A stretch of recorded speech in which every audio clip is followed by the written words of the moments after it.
도형을 고무줄처럼 느리거나 줄일 수 있는 위상수학. 도형의 모양이 바뀌어도 같은 도형이라고 말할 수 있을까요? 고대 수학자 유클리드가 남긴 원로는 수천 년 동안 서양 수학과 과학의 기준이 되어 왔습니다.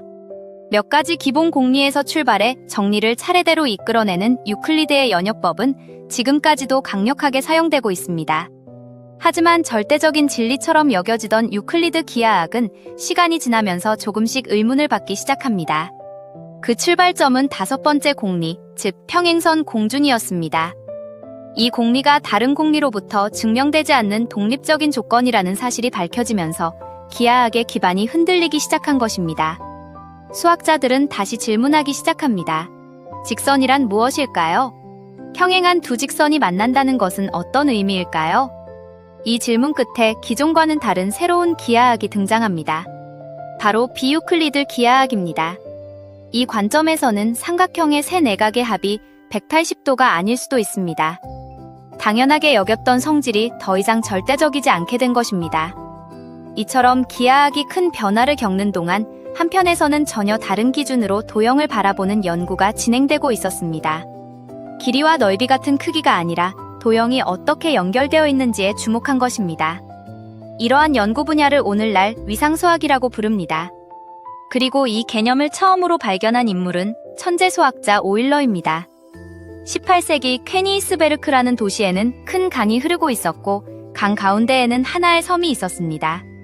이 섬에 들어가기 위해서는 주변의 7개의 다리 중 하나를 반드시 건너야 했습니다. 이때 한 가지 질문이 등장합니다.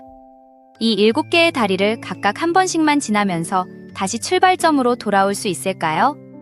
단순해 보이지만 쉽게 풀리지 않는 문제였습니다. 많은 수학자들이 도전했지만 누구도 확실한 답을 내놓지 못했습니다. 이때 오일러는 생각의 방향을 바꿉니다. 다리의 길이나 모양은 모두 제외하고 오직 연결 방식만 남긴 것입니다. 이 문제에서 중요한 것은 다리가 어떻게 이어져 있는가였습니다.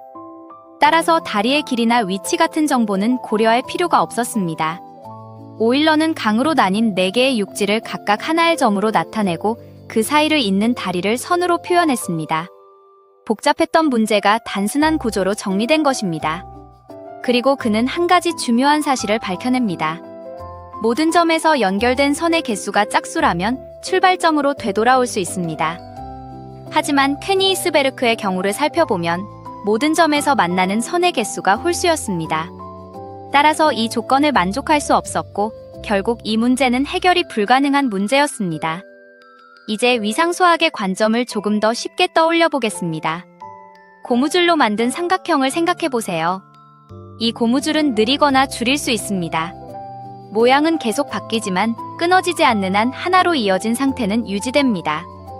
그렇다면 이 삼각형은 어떻게 변할 수 있을까요? 모양을 바꾸다 보면 사각형처럼 보이기도 하고 원처럼 변하기도 하며 심지어 하트 모양이 되기도 합니다. 우리가 지금까지 삼각형이라고 부르던 기준은 무엇이었을까요? 이 도형들은 서로 다른 것일까요? 아니면 같은 것일까요? 또 한 가지를 생각해 보겠습니다. 고무줄을 잘라 길게 펼치면 어떻게 될까요? 이렇게 만들어진 도형은 처음의 삼각형과 같은 도형일까요? 여기서 중요한 기준이 등장합니다. 바로 도형의 본질적인 모양입니다. 고무줄로 만든 삼각형은 가운데가 뚫린 구조, 즉 구멍이 있는 도형입니다. 반면 고무줄을 잘라서 펼치면 구멍이 사라집니다.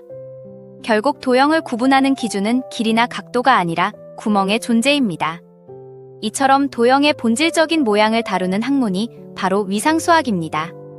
그래서 위상수학을 공업한 기하학이라고 부르기도 합니다. 이 관점에서는 손잡이가 있는 커피잔과 도넛이 같은 도형으로 분류됩니다. 둘 다 구멍이 하나 있기 때문입니다. 반대로 손잡이가 2개인 냄비는 구멍이 2개이므로 다른 도형으로 나뉘게 됩니다. 그렇다면 이런 개념은 실제로 어디에 사용될까요? 대표적인 예가 바로 지하철 노선도입니다. 지하철 노선도에서는 역 사이의 거리나 선의 굴곡은 중요하지 않습니다.